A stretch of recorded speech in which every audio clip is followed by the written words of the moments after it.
இந்த வீடியோவில் நம்ம என்ன பார்க்க போறோம்னா, மீனராசிக்காரர்களுக்கு தமிழ் புத்தாண்டு 2026 எத்தகைய ஒரு ஆண்டாக இருக்க போகுதுங்கிறது சயின்டிபிக் வேதிக் அஸ்ட்ராலஜி முறையில அறிவியல் சார்ந்த இந்திய வேத ஜோதிட அடிப்படையிலான ஒரு முறையில நம்ம பார்க்க போறோம்.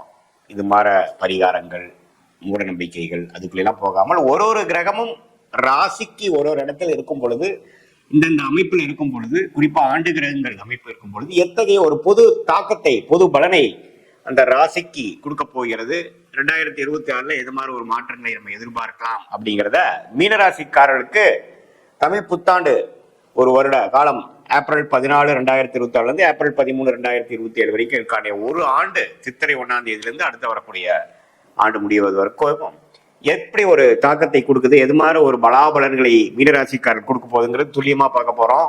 இப்ப பாருங்க, மீனராசிக்காரருக்கு ஜென்மசனி நீடித்துக் கொண்டிருக்கிறது. இந்த ஒரு தமிழ் புத்தாண்டு முழுக்க ஜென்மசனி தாக்குதல் இருக்கதான் போகிறது. ராசிக்குள்ளேயே சனி இருக்கிறார். ஜூன் 1ஆம் தேதி குரு பயிற்சி ஆகிறது. தமிழ் புத்தாண்டு பிறந்து ஒரு 1.5 மாசத்துல குரு பெயரிக்கிறது அருமையான விஷயம். என்ன ஆகுது, தொழில ஃபுல்லா போக்கஸ் பண்ணிட்டு இருந்த மீனராசிக்காரர்கள் 5ஆம் இடத்துக்கு குரு மாறுவது ராசியை குரு பார்த்து ஜென்மசனி தாக்குதலை குறைக்குது, பிரச்சனையை கொஞ்சம் தீக்குது. இதுவரை நம்ம என்னடா பண்ண போறோம், அடுத்தது நம்ம எப்படிதான் பண்ணி மீள போறோம், சில விஷயத்துக்கெல்லாம் நமக்கு ஆன்சரே தெரியலையே, சொல்யூஷனே கண்ணுக்கு தெரிய மாட்டேங்குதே அப்படின்னு இருக்கக்கூடிய வியாபாரிகளா இருந்தாலும் சரி, தொழிலதிபர்களா இருந்தாலும் சரி, பெரிய முதலீட்டாளர்களா இருந்தாலும் சரி, வேலையில இருக்கிறவங்களா இருந்தாலும் சரி, மாணவர்களா இருந்தாலும் சரி, இல்லத்தரசிகளா இருந்தாலும் சரி, சில விஷயங்களுக்கு ஒரு சொல்யூஷன், கிளாரிட்டி கிடைக்கக்கூடிய அமைப்பு ஜூன் 2026 புத்தாண்டு பிறந்த ஒரு 1.5 மாசத்துல இருந்தே உங்களுக்கு ஸ்லோவா உச்சகுருவின் பார்வை ராசி மேல விழுகும் பொழுது, அந்த சனி குருவின் பார்வை பெறும் பொழுது அதோட கோர ஒரு அமைப்பு குறைந்து ஓரளவுக்கு நல்ல பலன்களை கொடுக்கக்கூடிய அமைப்பு, மனம் கொஞ்சம் சாந்தப்படக்கூடிய அமைப்பு, சில சொல்யூஷன் கிடைச்சி, சில ஹோப், சில நம்பிக்கை பிறக்கக்கூடிய அமைப்புகள் கட்டாயம் உண்டு. ஸோ அதனால இந்த ஜூன் மாசத்துக்கு அப்புறம் புத்தாண்டு பிறந்து 1.5 மாசத்துல நல்ல அமைப்பை கொடுக்கக்கூடிய ஜென்மசனி தாக்குதலை கட்டுப்படுத்தக்கூடிய ஒரு அமைப்பு இருக்குதுங்கிறது நீங்க தெரிஞ்சுக்கணும். அதுக்கப்புறம் ஒரு 6-7 மாசத்துக்கு அப்புறம் பாத்தீங்கன்னா ராகு கேதுவுமே 11ஆம் இடத்துக்கு போறாங்க. ராகு 11க்கு போறார், கேது 5க்கு வரார். ஸோ நல்லாவே ஒரு லாபம் பெறக்கூடிய அமைப்பு, புதுசா நம்ம எதிர்பார்க்காத சில ஆப்பர்ச்சுனிட்டிஸ் வர்றது. அடடா இது பரவாயில்ல, இதை வச்சு நம்ம கொஞ்சம் பிரச்சனையை தீர்த்துக்கலாம், ஃபினான்ஷியல் பிரச்சனையா இருந்தாலும் சரி, உறவுகள பிரச்சனையா இருந்தாலும் சரி, ஹெல்த் இஷ்யூஸா இருந்தாலும் சரி, இதெல்லாம் கொஞ்சம் சால்வ் பண்ணிக்கக்கூடிய அமைப்பு பிற்காலத்துல அடுத்த வரக்கூடிய இந்த வருஷ கடைசியில உங்களுக்கு வருது.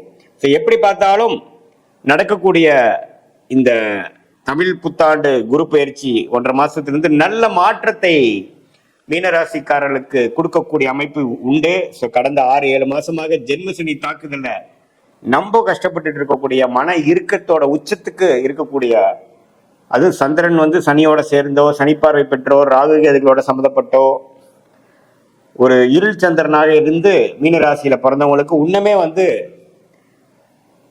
கிளாரிட்டி இல்லாத ஒரு அமைப்பு, மனம் இறுக்கமாக இருக்கக்கூடிய அமைப்பு, வயசு வித்தியாசம் இல்லாமல் எல்லாத்துக்குமே கொஞ்சம் பிரச்சனைகள். இதே ஒரு சிறிய வயதினராக இருந்தால் மனசு நம்ம கண்ட்ரோல் இல்லாம போய் தவறான விஷயத்துல போறது, இந்த நேரத்துல போய் கெட்ட பழக்கம் பழகிறது, அது மாதிரி விஷயங்கள்லாம் இளைஞர்கள் கொடுக்கும். ஸோ இளைஞர்கள்லாம் கொஞ்சம் கேர்ஃபுல்லா இருக்கணும். ஆனா ஜூனுக்கு அப்புறம் கொஞ்சம் நல்ல புத்தி வரக்கூடிய அமைப்புகள் உண்டு. இது மாதிரி கல்யாணம், திருமணம் எதிர்பார்க்குறவங்க கேர்ஃபுல்லா பார்க்கணும். நீங்க தேர்ந்தெடுக்கக்கூடிய ஸ்பவுஸ் எப்படிங்கிறது பார்க்கணும், அவசரப்பட்டு முடிவு எடுக்கக்கூடாது. அதே மாதிரி வேலை தொழில இருக்கிறவங்க கொஞ்சம் ஜாக்கிரதையாக எல்லாத்தோட டீல் பண்ணி பிரச்சனையை எமோஷனலா அணுகாமல் லாஜிக்கலாக அணுகி அந்தந்த நேரத்தில் அது வேணுங்கிற சொல்யூஷனை பெறக்கூடிய அமைப்பு இந்த ஜூன் மாசத்துக்கு அப்புறம் வருது. ஸோ ஜென்மசனியால் பாதிக்கப்பட்ட மீனராசிக்காரர்களுக்கு நல்ல ஒரு அமைப்பு. ராகுவும் 12ஆம் இடத்திலிருந்து விரயத்தை கொடுத்துட்டு இருந்து எந்த ஒரு பிரயோஜனம் இல்லாமல் இருந்த ராகு 11ஆம் இடம் என்ற லாபஸ்தானத்துக்கு போய் குருவின் பார்வை பெறுகிறார். இதெல்லாம் ஒரு அற்புதமான ஒரு மாற்றத்தை கொடுக்கக்கூடிய ஒரு ஆண்டாக மீனராசிக்காரர்கள் ஜென்மசனியை தாக்குதலிருந்து மீண்டு வரக்கூடிய ஒரு ஆண்டாக இருக்குதுங்க. ஸோ இதை வைத்து நீங்க கொஞ்சம் ஓரளவுக்கு பிரச்சனையிலிருந்து உயர்வை நோக்கி நீங்க போகக்கூடிய அமைப்பாக யூஸ் பண்ணிக்கணும். ஜூன் மாசத்துக்கு அப்புறம் நல்ல பலன்கள் உண்டு.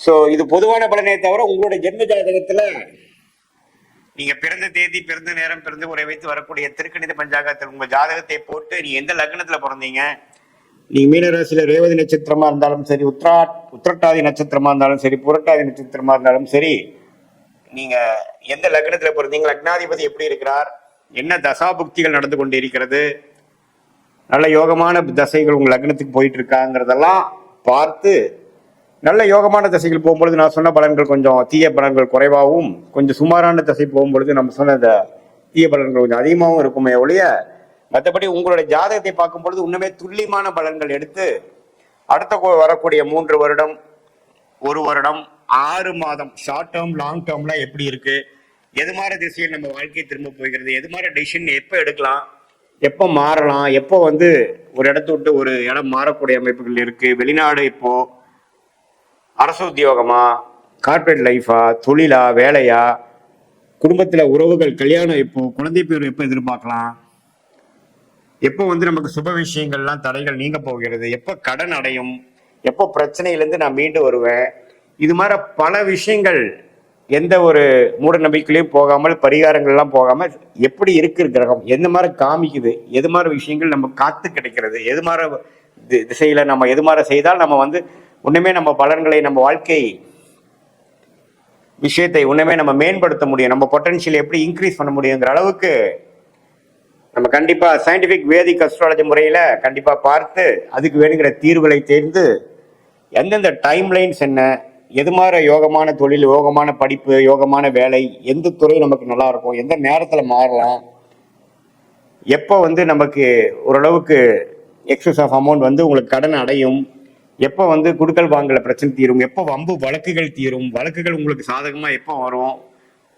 எப்போ போடலாம், எல்லா விஷயங்களும் பாத்தீங்கன்னா ஓரளவுக்கு சயின்டிபிக் வேதிக் அஸ்ட்ராலஜில உங்களோட இண்டிவிஜுவல் சார்ட் எப்படி இருக்குது, 9 கிரகங்கள் 12 கட்டத்துல 27 நட்சத்திரங்கள் எப்படி படர்ந்து இருக்குது, அதை வைத்து உங்க கர்ம பலன் என்ன சொல்லுது அப்படிங்கிறத சயின்டிபிக்காக நம்ம பார்த்து அது மூலமாக நம்மளுடைய வாழ்க்கை முடிவுகளையும் திட்டத்தையும் திட்டி அது பிரகாரம் நம்மளுடைய டைம்லைன்ஸ் நம்ம போகும் பொழுது தேவையற்ற பண விரைவு, பண விரயங்கள், டைம் வேஸ்ட், சமய விரயங்கள், இது எல்லாத்தையும் தவிர்த்து நம்ம பிராப்தம் என்ன, நம்மளோட ஜாதகம் என்ன சொல்லுது, எந்த கிரகம் நல்லா இருக்கு, எந்த நேரத்தில் நம்ம பொறுமையா இருக்கணும், எந்த நேரத்தில் வேகமா செயல்படணும், எந்த நேரத்தில் ரிஸ்க் எடுக்கணும், எந்த நேரத்தில் மாறுவது நல்லது, மாறினா இந்த நேரத்தில் நல்லா இருக்குமா, எதை நோக்கி நம்ம போகலாம், நமக்கு அடுத்து வரக்கூடிய லாங் டேர்ம் பிளான் எப்படி இருக்கு, நம்ம நினைக்கிற மாதிரி வாழ்க்கை அமையிற மாதிரி இருக்கா, அல்லது நம்ம